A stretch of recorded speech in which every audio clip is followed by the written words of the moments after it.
I probably told you this many times, but since it's the best way I found to begin today's sermon, I will repeat it again. When a couple is going through the process of international adoption, and when they receive the news a match has been made, they always have the choice to accept or refuse the proposed child. Children do not have such choice. Sometimes I look at my son and I tell them that I'm sorry, could have ended up with a normal family, instead he's stuck with us. So very sorry for him. I understand that future parents have to take into consideration some serious medical conditions and reasons before making a final choice. Still, I have heard so many stories of rejection based on the parents' color of eyes and other trivial reasons that for a long time I could not get my head around this reality of accepting or rejecting a child.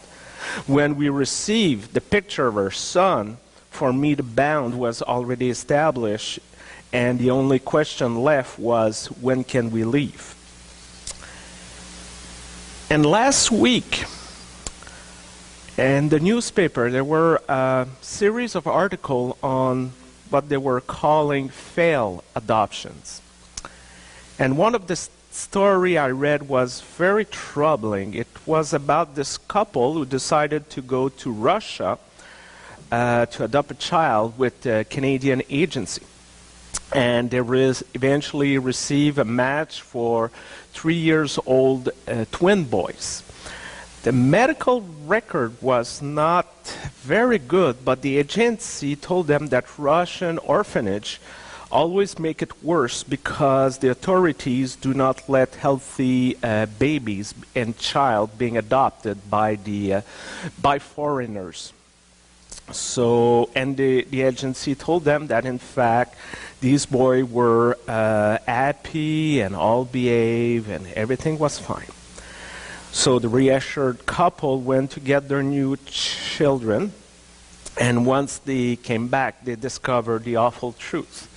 The agency, which has lost its license since, completely lied to them. The boys had severe development and behavioral problems. They had already developed an addiction to drugs and alcohol at 3 years old, and as you can guess, the life of the couple turned to a living hell.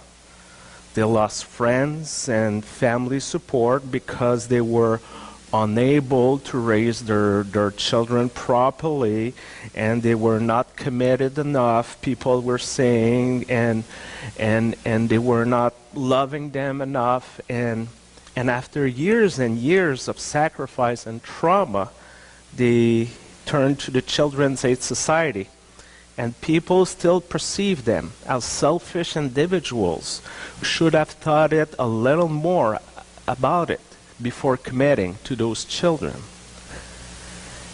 This is a very tragic story. It disturbed me profoundly and many others, I'm convinced, because the story goes against a sacrosanct principle of our culture. Parent loves their children and children loves their parent. Even if we know that parent-child relationships are not always easy, especially when the child is a teenager, and even if we have met people who have grown up in unhealthy and sometimes violent contexts, somehow we're still, deep down, we're still convinced that parents are supposed to love their children and their children ought to love their parent. This is the default of our society. This is the way our brain is hardwired. And when the opposite happens, it feels wrong. It feels that it's, again, the natural order of things. And across centuries, Christianity played a very important part in the canonization of the family. good Christians were told that family ought to be a core value of their faith. And this is maybe why the passage we have this morning from the Gospel according to Matthew floors many of us. Here we do not have the quasi-AP, peace and love, friend of everyone, turn the other cheek, Jesus. No. Here we have the mean Jesus. This is the Jesus who did not come to bring peace to the world, but a sword. This is the Jesus who has come to set a man against his father, a daughter against her mother, and one's foe will be member of one's own household. I think we can all agree that we live in a society that we're very well acquainted with conflicts among our families. But in this passage, Jesus seems to go a little too far here. Why? And why Jesus want people to love him more than one's family, to be worthy of him? Why does someone has to take up a cross to be worthy of him? A cross that is an object of torture, by the way. Why does someone have to lose his or her life for Jesus' sake? And how does this make sense? Where's the good news in all of this? Barbara Brown Taylor called this passage a burr in the Matthew's Gospel, one of those passages she wishes the author would never ever written down. For the early Christian, from which this text come from, individuals probably will live about a generation after Jesus' death. Violence and this nonsense was their day-to-day reality. Deciding to follow the movement and instigated by Jesus often meant strain, broken family ties, and rejection from one's community. And with the rise of systematized persecution from the Roman Empire, the life of every Christian was put in jeopardy. Torture, public execution, martyrdom was a common price to pay for being a disciple. But this said, and despite what some conservative preachers like to proclaim, almost none of us will ever face persecution in such a dramatic way during our lifetime because of our faith. Conflict and division, oh yeah, that we know. In the church family, oh yes, we know that. We're very good at it, actually. And interestingly, we're not looking for it. In fact, we most often try very hard to avoid conflicts at all costs in our churches. Because we want to keep the bums in the pew, we want to maintain our building open and increase our donation during our stewardship campaign, we often refrain from making statements that could drive people away or taking decisions that could affect our membership.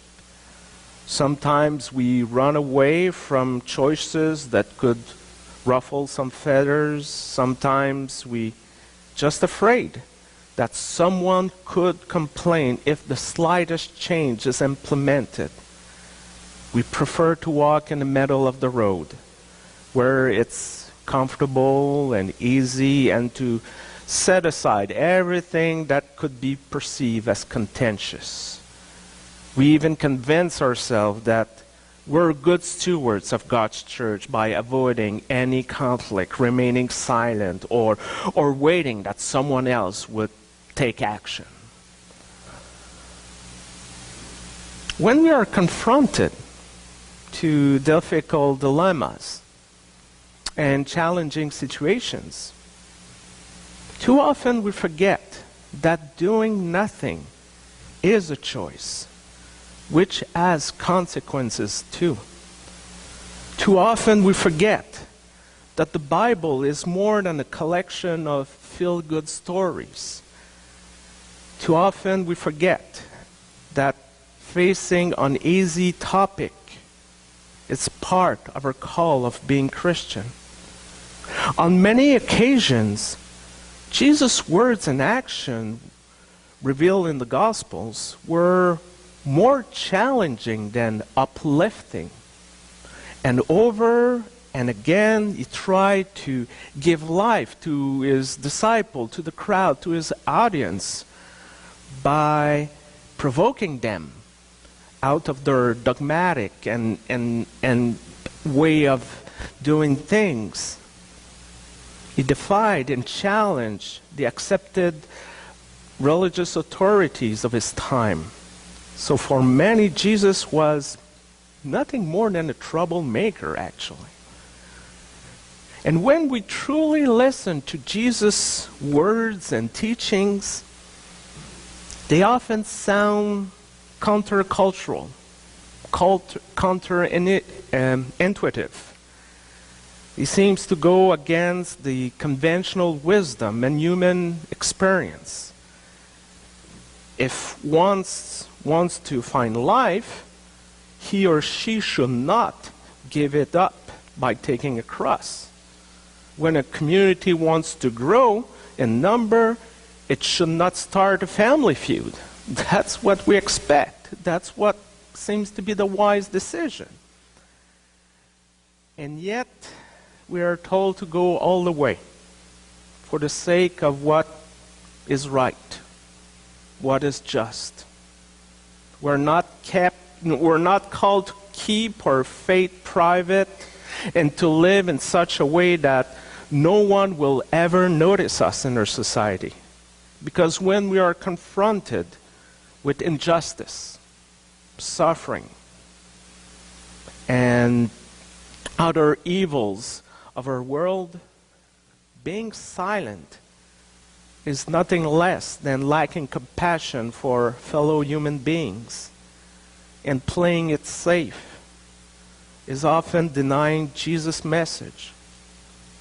We are called to be out there and to do something, even if it's not popular, even if it puts us at odds with the majority, even if the people around it don't get it.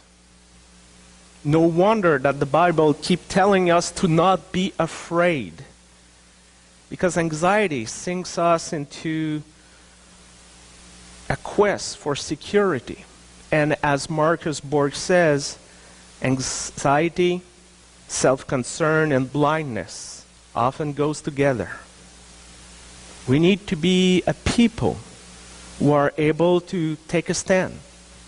We need to form a community, difficult to be intimidated. We need to be a church that can face the challenges of our time with courage. I read this week that the gospel is not pablum. It's a powerful stuff. Powerful enough to challenge the most sacred human ties, but as frightening as it is not to be feared. All of us are constantly confronted with difficult choices and difficult decisions. Sometimes we can anticipate the consequences in advance. Sometimes we don't. Nevertheless, we are called to act and to be involved in our society. Even if it feels uncomfortable on some occasions, or going against what is considered to be normal or the natural order of things. Jesus does not ask us to be arrogant or feel morally superior about those surrounding us, about those things.